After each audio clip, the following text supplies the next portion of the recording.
With immediate effect, Eleanor will no longer be working with us, the voice announced, as smug and cold as a knife cutting through ice. It was a sentence delivered as if announcing the dessert station was out of cake. Just another Friday afternoon massacre unfolding on a department-wide Zoom call. I was sipping lukewarm coffee when the sound hit my ears. I didn't even bother to look up. No need. I knew that voice, a Silicon Valley bro drawl that reeked of expensive fraternity parties and unearned confidence. It was Marcus Thorne, the new COO, fresh off of sinking a San Francisco startup and somehow being handed the keys to the operational finance kingdom at Aethelred Logistics. Slack died instantly. 1 second I was responding to a bug fix request. The next my screen flickered and vanished. Session terminated. Please contact an administrator. Like I was a goddamn temp who'd just stolen a stapler. My calendar entries were wiped. My access purged. Just like that. No warning, no call, no email. Just a slow-motion digital eraser wiping my existence while my colleagues sat frozen on the call, blinking, fidgeting, pretending they hadn't heard. A few looked like they wanted to say something, but no one did. I got it. Courage wasn't a valuable currency at Aethelred anymore. It was all about keeping your head down and praying the layoff lottery skipped your bingo card square. I left the meeting without a word, stepped onto my balcony, and let the soupy Austin, Texas heat slap me into awareness, coffee mug still in hand, still numb with shock. I don't remember sitting down in the chair, but I remember the sound it made. A long, pathetic creak, as if it was embarrassed for me. And then it hit. Not the firing, not the inhumanity, not even the silence from my team. What stunned me was the surgical precision of it. Marcus didn't just fire me, he deleted me like a smudge. Like I was a broken vending machine he could just unplug. The guy had smirked while carving out the backbone of the company's logistics division, like he was trimming fat. Joke was on him. He'd mistaken the engine for the appendix. 18 months. That's how long I'd spent quietly hardening the core architecture, rewriting the failover logic, rebuilding the pipeline routing system from a spaghetti code mess into something a Fortune 100 company could actually rely on. It ran 24/7, handling hundreds of vendor relays per hour. It kept $125,000 an hour flowing through the system. And that system, Orion, was my baby. Aethelred didn't own it. They licensed it from me. And buried deep in my contract page, 15 line 22, was a phrase they'd all forgotten. Hell, I forgot about it myself sometimes, but now it mattered. A few months after Marcus joined, I'd noticed things seemingly harmless at first. He started leaving me out of strategy meetings, shifting budget decisions away from my team, calling my documentation bloated, and saying we needed younger thinking on back-end operations. Then came the whispers of cost-effective restructuring, but nothing concrete. I'd seen restructurings before. Most of us had. Usually it just meant working the interns to the bone for full-time work without full-time pay. But this felt different. Marcus had a plan and I wasn't part of it. Still, there was that contract. When Aethelred had recruited me away from a major logistics firm, my recruiter fought like a pit bull for every clause, every condition. Enhanced protections, she'd called it. It had sounded ridiculous at the time, like overkill. I remember laughing at one specific clause when she explained it. Clause 11D. In the event of an involuntary termination without adherence to documented process, the authorizing employee shall retain temporary rights of suspension and continuity maintenance of licensed operational functions. No one ever thought it would be necessary, but there it was. Ink on paper, hiding in legalese like a dormant grenade. They called it a standard clause. My recruiter called it a kill switch.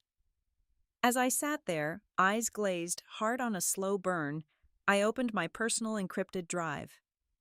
I saved one last update of Orion's failover documentation, just in case they tried to strip it later, just in case they realized what a colossal mistake they'd made. The engine would run for a while, but not forever. I must have walked 5 miles that morning, just looping my neighborhood like a feral Roomba with abandonment issues. No destination, no music, just the sound of my sneakers hitting cracked pavement and the occasional rustle of leaves, as if whispering, See, told you so. My phone buzzed nonstop. Names I recognized, voices I didn't want to hear. Jessica from product. I didn't know, I swear. David from ops. You okay, man? Brenda from HR, of all people, had left a voicemail that began with, "We deeply value your contributions." And I didn't even listen to the rest. I kept the phone in my pocket like it was radioactive. They weren't reaching out for me. Not really. They were taking their own pulse, making sure they weren't next, hoping that proximity to the explosion wouldn't leave blood spatter on their employee badges. That's how it worked. Someone got called out and the rest took turns feigning surprise. I walked past a rusty mailbox with a dead spider dangling from it and laughed out loud like a crazy woman. Because I remembered something. 2 years ago, Marcus, back when he was still trying to pretend we were on the same team, had told me during a sprint review, "Your system is scary in a good way, like watching a wolf hold a baby without dropping it." 6 months later, he stopped CCing me on infrastructure strategy emails, then stopped responding at all. That's the corporate mating dance, by the way. First they praise you, like you can walk on the water of DevOps. Then they exile you from the kingdom when they can't control you. I had become an unmonetizable threat to his fragile little spreadsheet empire. Orion was too complex, too independent. It didn't need him, and that drove him insane. Around the 6th lap of the cul-de-sac, I got a text from Chloe. Chloe and I had gone to the same underfunded state college, bonding over late-night pizza and a mutual hatred for group projects. She'd gone the legal route, ending up at Aethelred, mostly handling vendor compliance. We drifted over the past year. Her job got quiet, mine got loud, but we still did the occasional lunch. I didn't expect to hear from her today. Her text was short, too short. "Did you mean for clause 11? D to do that?" I stopped walking, staring at the screen like it was a live grenade. I didn't answer right away. I didn't even breathe for a second. My brain did a weird loop. What was clause 11? D. Oh, right. That clause. The one my recruiter had called the kill switch. The one buried so deep in my contract, they'd need a map and a shovel to find it. I didn't mean for it to do anything. I just made sure it could if it had to. The exact wording had gone through 3 rounds of legal haggling when I signed on.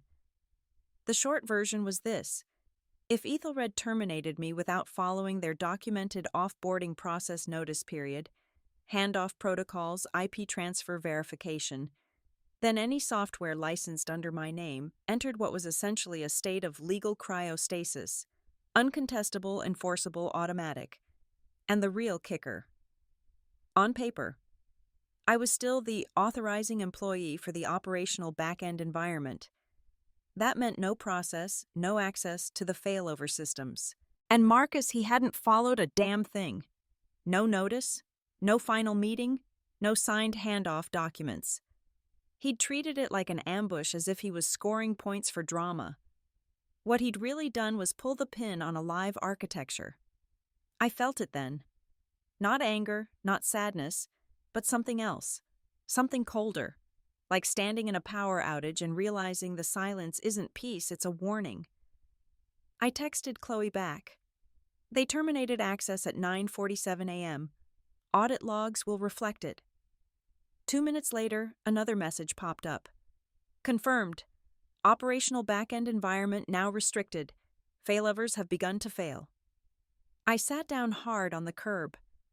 A bird was chirping somewhere in the distance, like even nature had something to say. I stared at the houses around me, the manicured lawns, everyone pretending the world made sense inside their fences. And I realized Marcus hadn't just fired me. He'd pulled the wrong wire on a live circuit and was about to find out that corporate revenge doesn't come in screaming emails or angry tirades. Sometimes it comes in the form of a clause waiting quietly, just doing exactly what it was built to do. At 11:08 p.m., my phone buzzed once. By 11:11, it was screaming like it was having a death seizure. Ping, ping, ping, ping, ping. The kind of sound you get when a server is screaming for help but no one is listening. Or worse, the people who are listening don't speak its language. I flipped it over with a finger. There they were. The alerts from Orion one after another. Automation fault. Vendor sync timeout.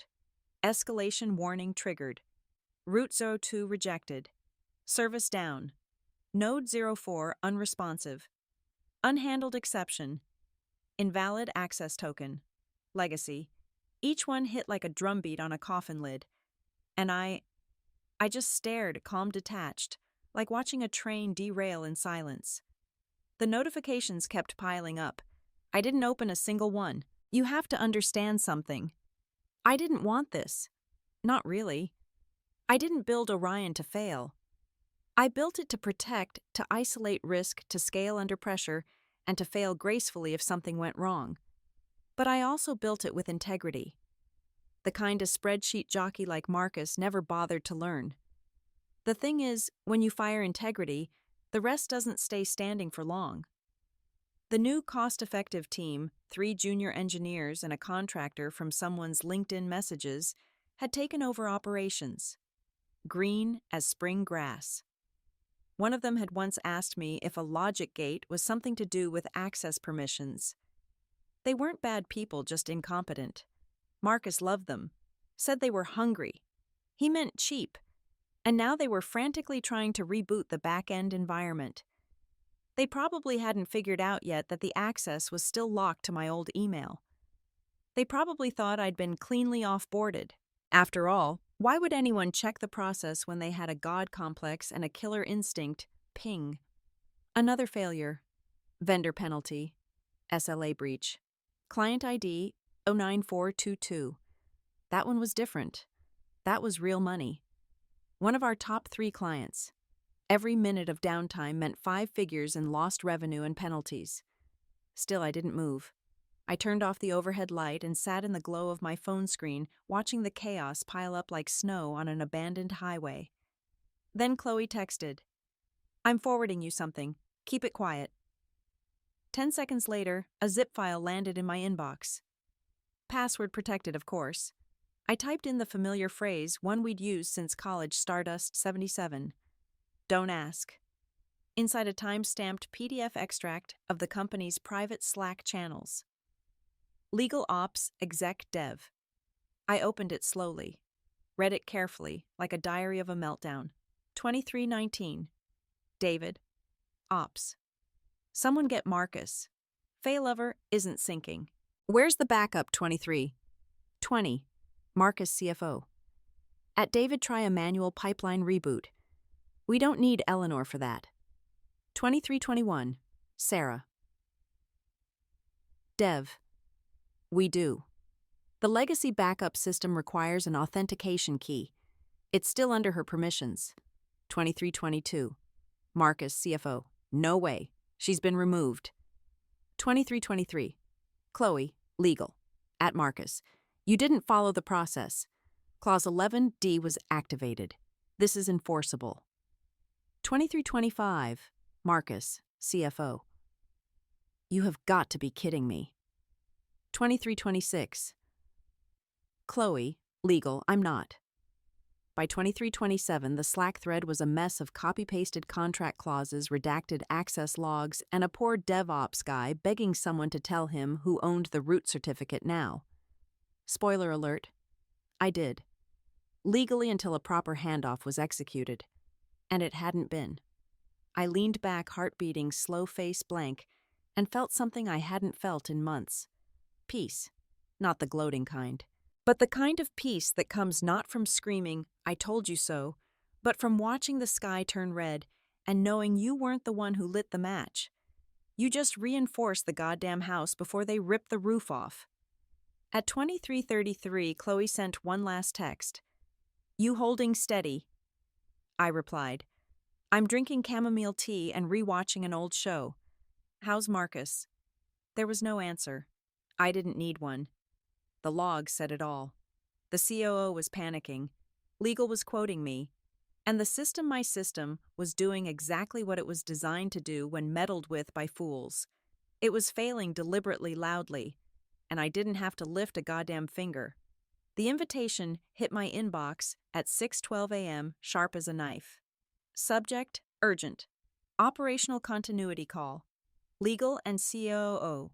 No salutation, no context, just a Google Meet link and a time. I stared at it for about 10 seconds as if it might explode if I clicked it. Then I sighed, threw back the covers, and padded barefoot to the kitchen to boil some water. Nothing screams emergency like people realizing their multi-million-dollar pipeline is collapsing faster than their dignity. By 6:57 a.m., I was showered, caffeinated, and calmly seated in front of my laptop in a hoodie I'd gotten back when I thought company swag meant something. The mug next to me read, "World's Okayest Engineer," which felt spiritually appropriate. I waited until 7:00 a.m. on the dot to click join, and there they were. Marcus looked like he hadn't slept, eyes glassy, tie askew, shirt crumpled, as if he'd wrestled a stack of compliance paperwork all night and lost. Chloe, by contrast, looked freshly blow-dried and emotionally armored in her usual poker face. A junior associate from legal, whose eyes were darting around as if he wanted to disappear into his keyboard, and two silent black boxes labeled Aethelred COO and General Counsel, presumably calling in from home offices where their dogs had already sensed something catastrophic. Marcus tried to force a strained smile. "Eleanor, thanks for joining. Appreciate you making time on short notice. Let's keep this civil. No finger-pointing. We just need you to help clarify a few things." I smiled back. Sweet, polite, deadly. "Of course," I said calmly, folding my hands. "But first I'd like Chloe to read something out loud. Page 15, Clause 11D. A beat of silence. Chloe didn't miss a step. She already had the document open. I could hear her trackpad scrolling. She cleared her throat and began with the calm authority of a woman reading someone their own obituary. Clause 11D. All licensed core operational functions provided to the employer are contingent on the uninterrupted adherence to predefined offboarding procedures and authorizations. In the event of a breach or omission of said procedures, the authorizing employee shall retain all rights of suspension and failover access control until verified completion of process." Silence. The sound of Marcus exhaling was so slow it felt like he was deflating. He said nothing, just started gently massaging his temples with his thumb and forefinger, as if he pressed hard enough, he could block out what he'd just heard. Chloe looked up from her screen and added without a hint of malice, "It's a standard clause for Eleanor's level and the nature of her system architecture work." The junior legal guy blinked as if he'd just learned gravity was optional. "I thought that clause was purely symbolic." I raised an eyebrow. "Symbolic? It's literally the only reason your failover environment didn't auto-transfer to an unverified node and trigger a full-scale inter-vendor breach." Marcus looked like he wanted to argue but couldn't find the oxygen, so I continued, keeping my voice sweet and professional. "What exactly did you want me to clarify?" The COO's voice cut in abruptly. Deep-clipped, with no patience for drama. "We skipped the offboarding authorization process." Another beat. Marcus didn't answer. Chloe, bless her, kept the ball rolling. "Access logs show Eleanor's credentials were revoked at 9:47 a.m. yesterday. No process form was filed. No sign-off from her as the authorizing employee. No documented handoff. So yes." The COO let out a single word, "Christ." Then the general counsel spoke, a senior lawyer, not the nervous junior guy.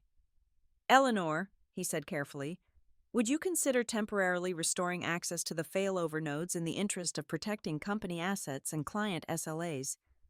I leaned back a little. Just enough for the silence to stretch. Just enough for them to feel it. "I would consider it," I said, "but unfortunately, without an adherence to the termination process, doing so would violate the terms of my licensing agreement. You understand?" "Eleanor," Marcus tried, finally finding his voice. I cut him off, still smiling. "Remember when you called me redundant? Turns out Orion disagrees." The junior legal guy was muttering something about timestamps.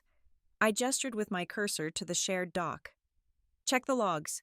I backed up the last architectural revision at 9:44 a.m. You terminated me 3 minutes later. Anything built after that is structurally unstable," Chloe added, and not legally usable without her sign-off. Marcus's camera stuttered.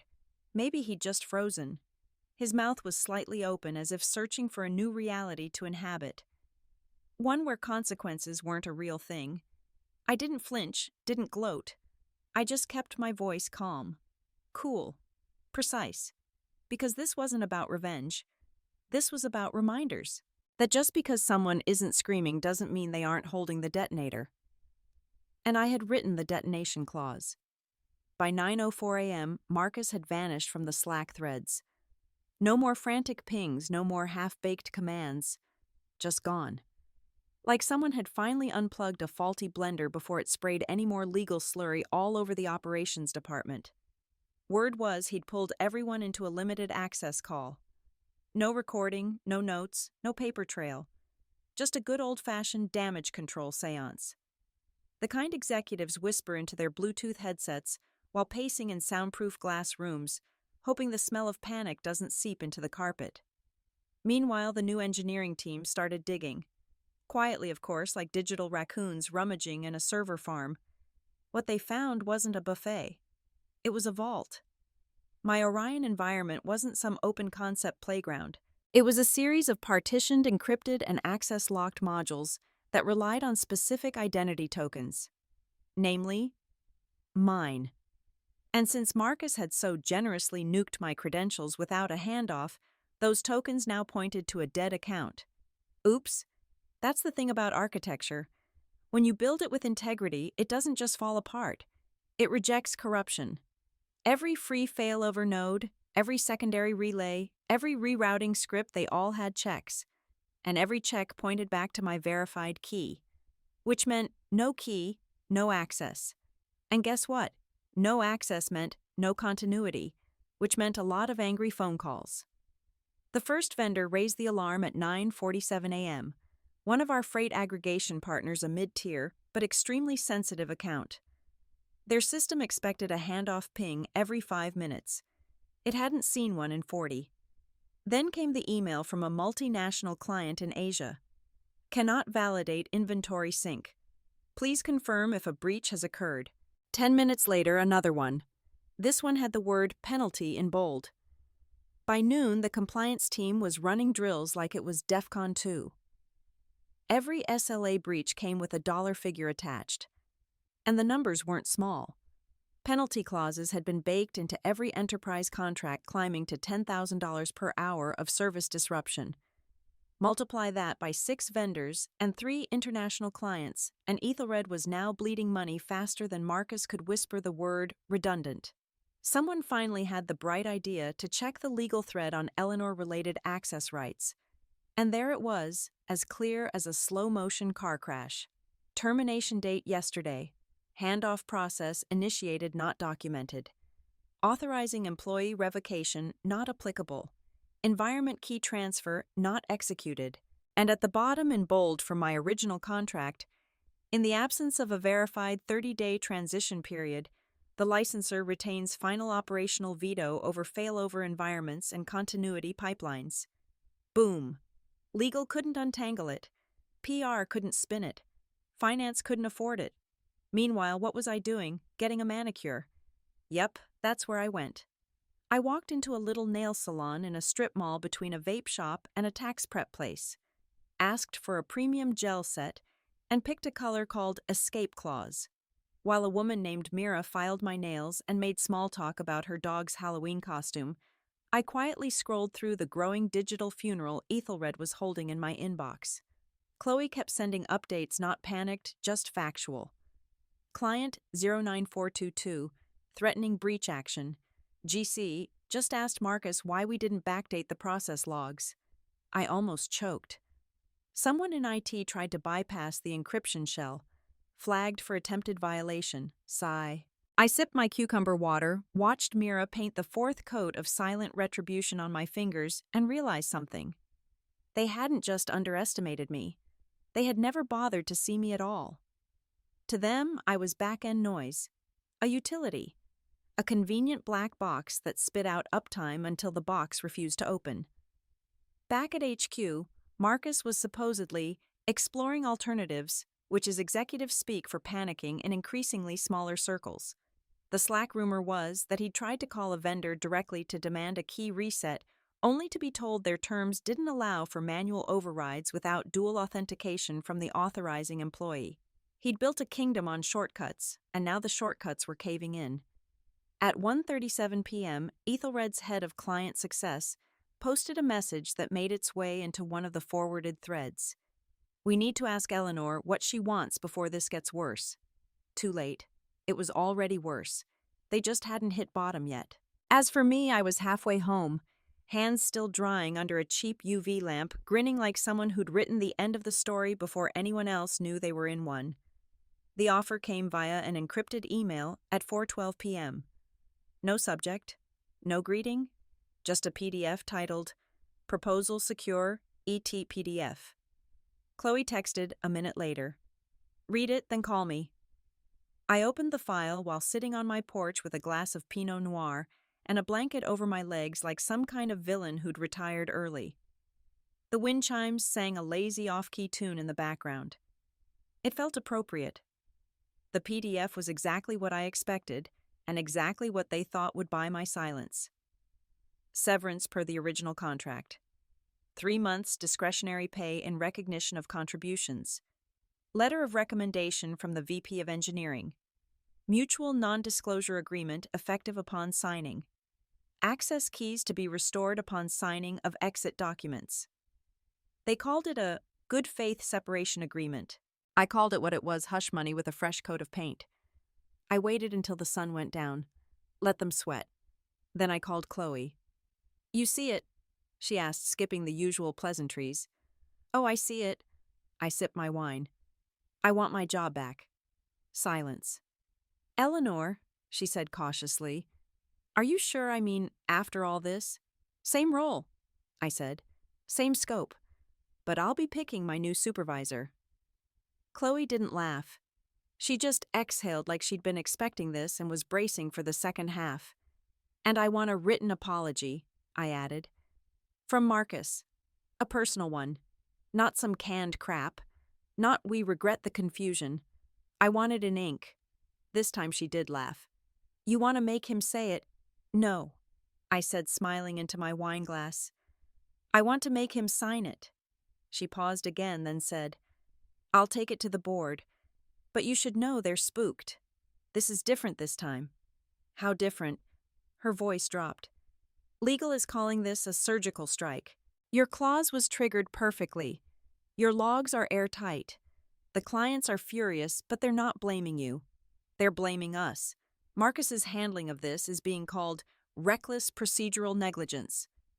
I swirled the last of the wine in my glass. "Tell the board," I said, "if they want to stop the bleeding, they don't need my silence." "What do they need?" "They need me back." An hour later, another message came. This time from the board liaison herself. Not a legal lackey, not a PR ghostwriter. Her subject line, "Proposal Reintegration Terms." Short and precise. Just how I liked it. They were willing to reinstate me. Full operational authority restored. New reporting line under the COO, not Marcus. Public explanation. Reinstated following strategic review. And the apology attached as a scanned document signed in blue ink. To Ms. Eleanor Mayers, I acknowledge a failure to adhere to process regarding your departure from Aethelred Logistics. Your role and contributions have been instrumental to our success, and I deeply regret the mishandling of your transition. Sincerely, Marcus Thorne. Chief Operating Officer. Chloe sent one last text after that. He threw a chair in the waiting room after he signed it. "Just so you know." I didn't reply. I didn't have to. Because by then I wasn't angry anymore. Anger is messy. It consumes you. Makes you reactive. But strategy is clean. It's deliberate math. They thought they were cutting me out like a liability. But I was the engine. And now they needed me not just to stop the bleeding, but to remind everyone how the arteries were laid out in the first place. Let them offer hush money to someone else. I wasn't the type to whisper in a corner. I had dismantled their system without raising my voice, and now I was walking back in with the scalpel in my hand. The meeting invitation arrived with a formality usually reserved for funerals and SEC investigations. Subject: emergency governance session. Board plus external counsel. Date: ASAP attendance. Mandatory. It was one of those calendar blocks that didn't request but commanded. Even the usual executive flexibility of joining late or delegating a proxy had been stripped from the options. Everyone needed to be there, especially me.